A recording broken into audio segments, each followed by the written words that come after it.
Hello and welcome to some more StarEngine news. Lots of updates on Alpha 3.0 this week actually. The schedule report has been updated with the remaining tasks and bugs that all need to be completed for Alpha 3.0 to go to the wider PTU and then onto live. So we've had a much more in-depth look exactly what they are working on the studios this week, as well as how many bugs and issues they've got left to solve. In regards to the shopping, cargo and trading game loops, there are 20 bugs to solve. During the week they've solved purchasing items through glasses and display cases, so they've now got a special raycasting system that they can use to like go through certain surfaces, like semi-porous glass for raycasting.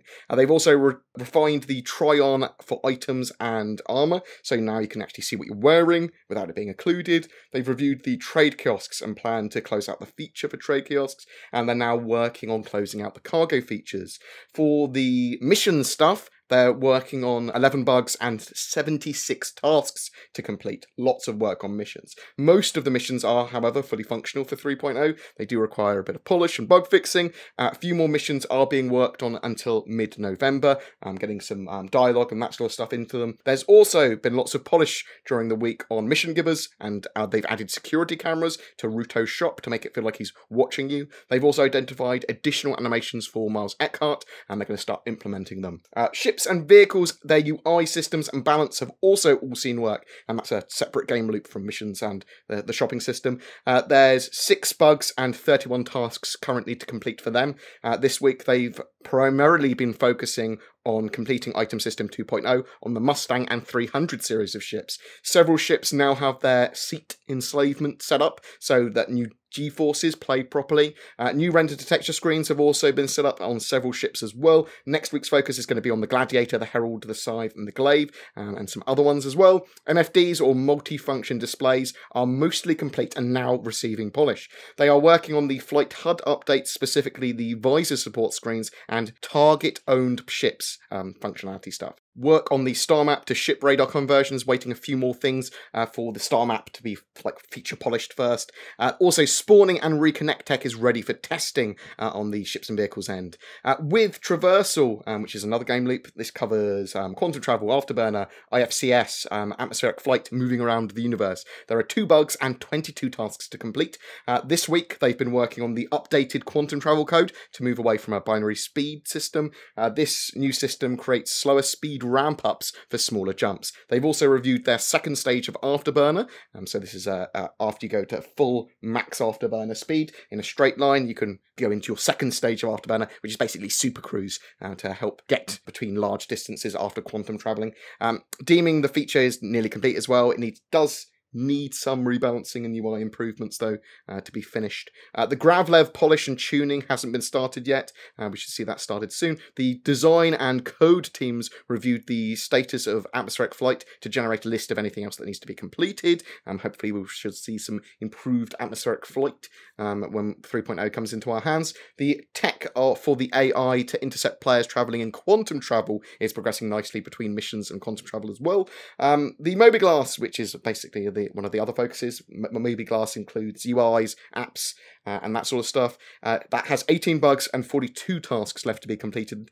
This week they've been working on the personal manager that's responsible for character loadouts and inventory management. That's undergone some usability fixes, particularly to enable them item categories and make the apps easier to use. They've also been improving the star map so that opens actual location rather than just resetting to like an overview and you have to work out where you are, and it's generally kind of more ergonomic and easier to use.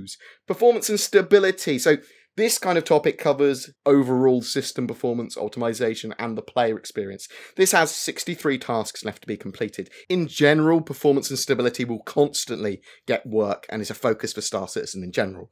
CIG pushed out 4 Evocati builds during the week, and we should see all of the bugs and tasks drop constantly each week. With the Evocati, they're going to be normally focusing on one major set of those features, one major group, like performance and stability or the Mobiglass or missions. With Gamescom and CitizenCon now out of the way, expect all engines to full in attempts to get as much done for Alpha 3.0 by Christmas, but we'll have to wait and see exactly what gets released by then. At least with the burn down and schedule report, we're able to track everything in much greater detail.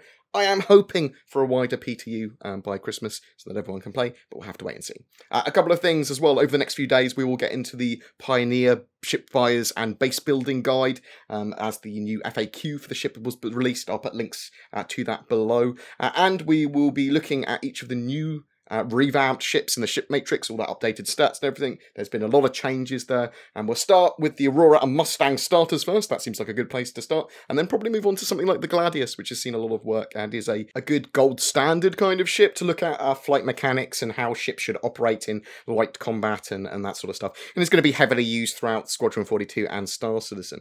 CIG are also looking at increasing the language support on Spectrum, which will make a lot of people happy. And I'm going to leave you with a sneak peek of the interface terminals at Grimhex as well. Upgrades to the ASOP terminals will help you track your fleet and file insurance claims. Their look will also vary depending on your location. It gives a bit of insight on how we're going to see our ships when we spawn them, and how we're going to be able to claim insurance in Alpha 3.0, this time obviously for Grimhex kind of styled terminal. Every month we give away a ship. For November, it's the massive Pioneer base building ship, donated by our featured org, Matadors. Links below if you're looking to join an outlaw group for Alpha 3.0 and beyond. All we need to do is be subscribed to my YouTube channel and comment on one of my videos during the month to be in for a chance of winning. Any questions about Alpha 3.0 or Star Citizen's development or the new schedule report or the ships in the ship matrix or Pioneer, whatever, you can chuck them down below. I will try and answer any of them. The community will answer loads of them as well because they're amazing. And a lot of them I use to kind of help build what videos I'm going to be doing during the week or put into FAQs and that sort of stuff. So it does really influence what I do. Please don't forget to like and subscribe as well because it really does help me, and I'll see you in the verse.